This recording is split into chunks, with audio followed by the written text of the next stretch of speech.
Salutations and good morrow, fair people of the internet, and welcome to another moving portrait presented to you by the rapscallions known as Dice and Brushes. I will be your host, Pat. What are we talking about this fine day? Well, I'm not talking weird for no reason. We're talking about Imperial Knights, specifically the Knight Crusader. Why? Because I shouldn't need an excuse to talk about awesome giant stompy murder robots.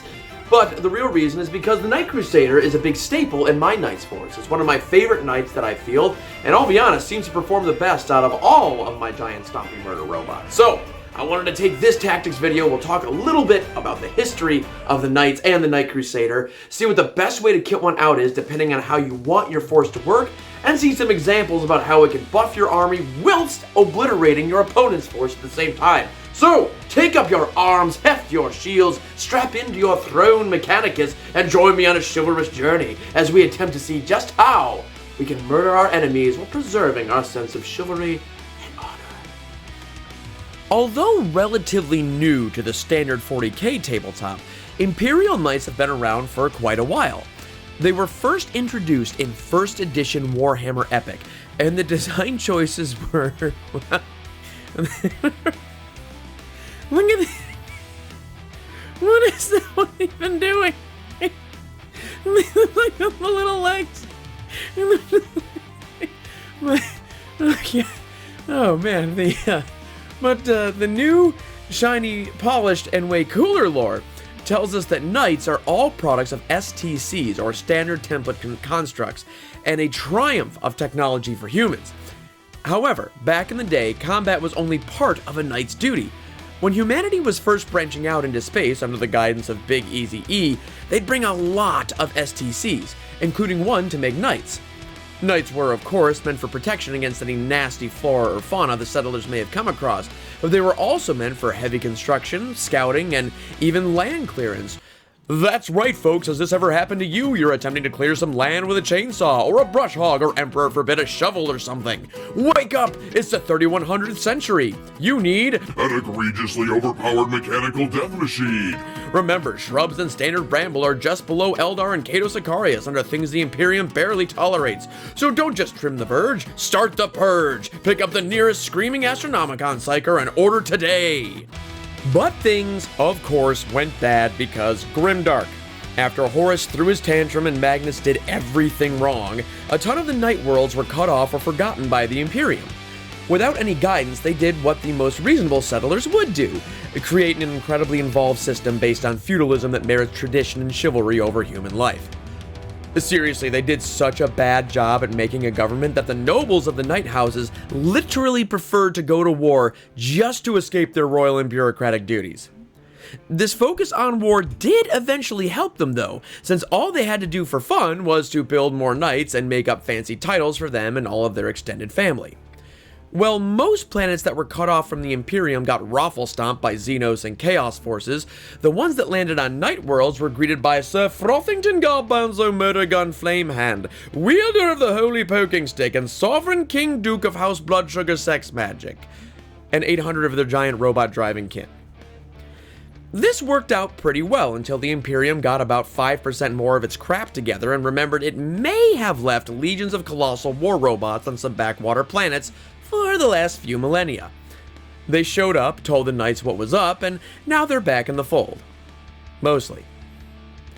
With the recovery of so many STCs, construction of Knight patterns became standardized.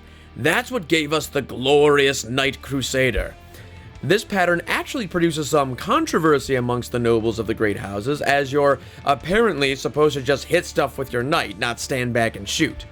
So it became the duty of the most selfless nobles to pilot the Crusader, as it is now considered, through a dedicated PR effort, super benevolent to provide covering fire for your friends, instead of running in and trying to cut a Gorkanaut in half.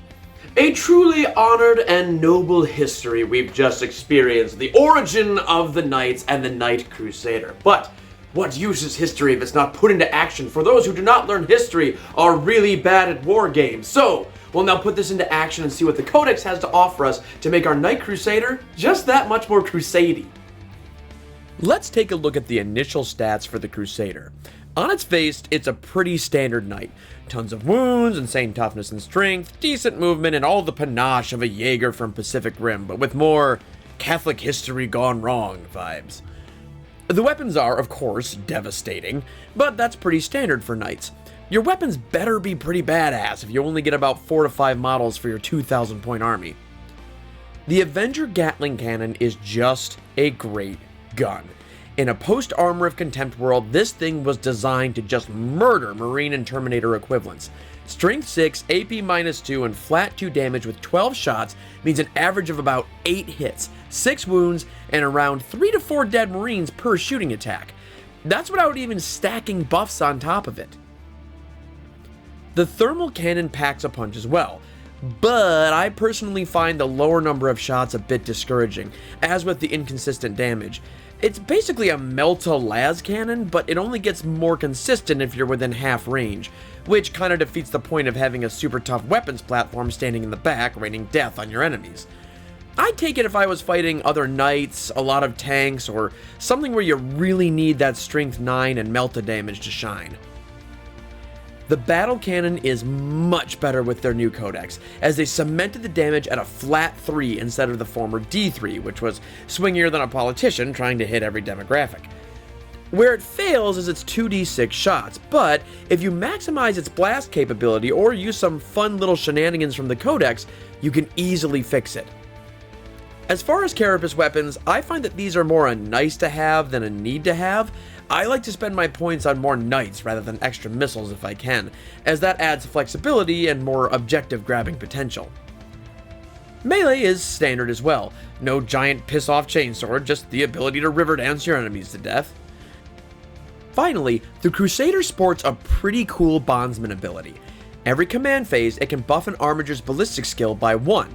This really opens the door for a powerful back shooting line to aid your more cavalier knights if you're planning on using Helverins. It can also deliver a scary accurate armager warglaive into close range with one of its thermal spears. Dealer's choice, but either way you're looking at some decent destruction. Alright, now let's check out some relics and warlord traits. Assuming the Blood Ravens haven't stolen everything that wasn't bolted down. Knights have a ton of cool relics and warlord traits, but since we're just talking about our pal the Crusader, we'll limit it to the ones that really make this thing a monster on the battlefield. Obviously, any relic or warlord trait that improves your armor save, or makes your knight harder to kill, or makes it more dangerous in some fashion are always going to be good bets, but the Crusader benefits from a select few. The first relic that's pretty awesome is Endless Fury. It's your Avenger Gatling Cannon, but now with 15% more anger. An extra D6 shots and a tasty -3 AP makes this a great choice. Now to bump this from Mango Habanero up to Blazon, you can combine it with the Warlord trait Blessed by the Sacristans to add mortal wounds into the equation. An average of 15 shots hitting with 10 means your wound rolls get you an extra 1 to 2 mortals. And this counts for any weapon. Statistically, your battle cannon, stubber, and carapace weapon could consistently deliver up to 3 more. The second relic is the Helm Dominatus. Basically, it's your bondsman ability, but permanent on an armager until it gets a new one or dies. Remember way back when, like a few minutes ago, where I mentioned having a strong shooting backline? This makes it even better. 2 Armiger Helverins with 2-up ballistic skill is a heck of a support system for your Crusader. Also, if you're House Raven, use the Banner Inviolate aura to have your Armigers hit on 2s and reroll 1s. Nothing like Custodia's level shooting on the scale of Evangelion. The third relic is more situational, but worth mentioning. The Rapid Fire Battle Cannon is not only a really cool bunch of words to say in a row, it's also close to a perfect weapon. It's just that damn swingy number of shots. Well, thanks to the Thunder of Volterus, that's a thing of the past. You have to be House Terran to use it, but it does give you a buffed Strength 9 compared to the normal 8. More importantly, it has 6 plus D6 shots instead of the normal 2d6, meaning you're really getting your money's worth out of every painstakingly forge-worlded shell. Runner-up is the Hunter's Eye. It's a House Cadmus relic that denies the enemy the benefit of cover. It's not the worst thing out there, but there are better relics you can take. Moving on to Warlord traits, other than Blessed by the Sacristans, there's only one that's really worth taking, and it's House Hawkshrouds. If you just want your Crusader to absolutely delete a single unit off the table each turn, Duty of the Forsworn allows your Crusader to pick out one unit and make it look like a Waffle House at 3 AM. Assuming you've kitted it out with the Gatling Cannon and Battle Cannon, that's a lot of firepower hitting on 2-ups. And so, with lances splintered and shields dented, las cannons still hot, and Crusader battle cannons still reporting in the distance, we come to the end of our video. I hope you guys learned something. I actually learned a bit myself doing some research for this particular video, so if you're thinking about starting Imperial Knights or just wanting to add one to one of your armies, it's a great way to add some fire support. So go get yourself a Knight Crusader, and as we always say here at Dice and Brushes, get your shit painted.